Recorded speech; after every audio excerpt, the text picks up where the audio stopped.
Құладын ұшса, қанаты талатын, құлан жортса, тұяғы тозатын ұлан қайыр ұлы даланы иемденген халықтың ат үстінде жүріп өмір сүруі заңдылық. Бірақ ол жосықтан ада жортуыл емес. Қазақта қала салған, тіпті өркениеті өзгеше. Бұл байламды Тараз жеріндегі тарихи орындар нығарлай түседі. Сол ескі күндерден қалған ескерткіштер қазір табыс көзіне айналып отыр. Жамбыл облысы соңғы 2 жылда қайта түледі. Мәдени рухани нысандар бірінен соң бірі бой көтере бастады. Оның ішінде шоқтығы биік, тағылымы бөлек көне Тараз және тектұрмас тарихи этномәдени кешендері туризмді дамытуға сүбелі үлес қоспақ.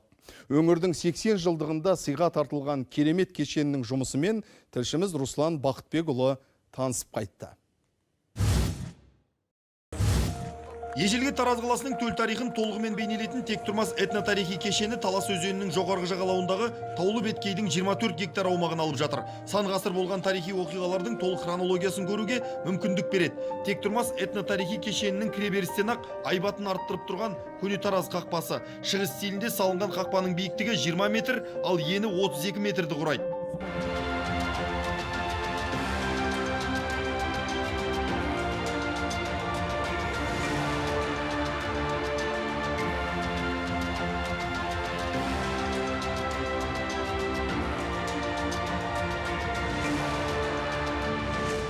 Кешеннің ең басты кереметі ұлы бабамыз әулиатаның еңселі ескерткіші. Батысқа қарап қол жайған әулиатамыз Тараз халқының берекелі өмір сүруіне өз батасын беріп тұрған сәті сомдалған.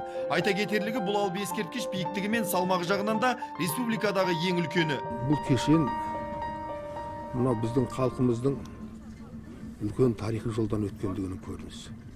Біз осы кешен арқылы өткен өміріміздегі алтын ғасырмен қайта жалғасқандай сезімде болып тұрмыз. Неге алтын ғасыр?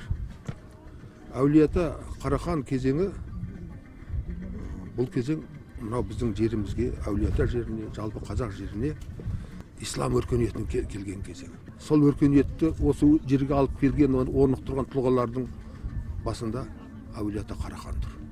Сондықтан біз ұлт ретінде, ел ретінде, өркениет ретінде әрине осы кезеңдегі үлкен өзгерістерге Әулиеата Қарахан сияқты тұлғалардың еңбегіне борыштармыз, қарыздармыз.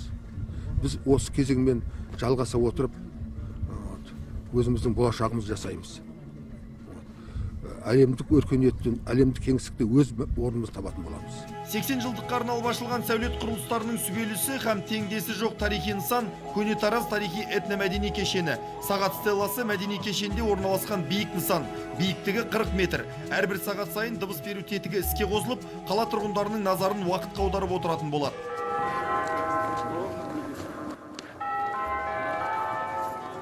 Ал алып сағатты айнала қоршап жатқан жаяу жүргіншілер алаңшасы. Төле би даңғылының бойымен Спатай Батыр көшесінен Қарахан кесенесіне дейінгі аумақты қамтиды.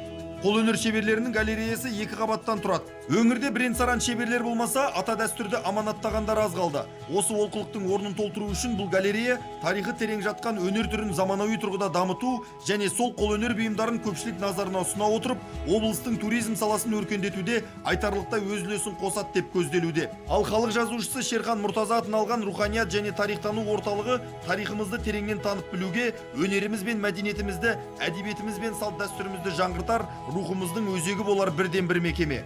Тарихтану бөлімі негізінен Жамбыл облысы өңіріндегі ежелгі дәуірден қазіргі күнге дейінгі өткен тарихымызды зерттеп, зерделеп, архив құжаттары және тарихи жазба көздері арқылы нақты фактілерді жинақтайды. Амфитеатр көне Тараз тарихи этномәдени кешеніндегі руханият және тарихтану орталығы мен көркемсурет галереясы нысандарының ортасында орналасқан. Кешеннің кереметтігін көрсететін тағы бір сұлу ғимарат көркемдік бейнелі өнері галереясы. Жаңа нысан тараздықтар мен қала қонақтарына қазіргі заманғы бейнелі өнерін жаңа бағытта дамытуға, насихаттауға және қылқалам иелерінің шығармашылықтарын дамытуға негізделген. Келесі нысан жалпы аумағы 4000 шаршы метрді құрайтын 2 қабатты облыстық тарихи өлкетану музейі. Мұнда бұған дейін Тараз қаласының орталық алаңындағы ыңғайсыз ғимаратта орналасқан музей толығымен көшірілді.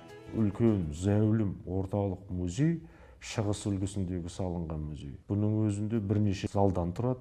Соны көне дәуірден бастап осы кейінгі уақытқа дейінгі аралықтағы өңірдің тарихына тән жәдігерлер экспозициялық залдардан орын алған. шығыстың сәулет өнерінің озық үлгілерін жасау арқылы тұрғызылған ғимараттар. Халық үшін де, ел үшін де пайдасы көп. Әсіресе баса назардағы дүние өңірдің туристік әлеуетінің артуына үлкен септігін тигізеді деген сенімдемін. Көрме залы бұл көне Тараз тарихи этномәдени кешеніндегі ірі нысандардың бірі. Нысан 2 қабаттан тұрады. Оның бірінші қабатындағы үлкен залдың көлемінің өзі 1000 шаршы метрден асады. Ғимараттың шатырына үлкен күмбез орнатылған. Жалпы ауданы 3000 шаршы метрді құрайды.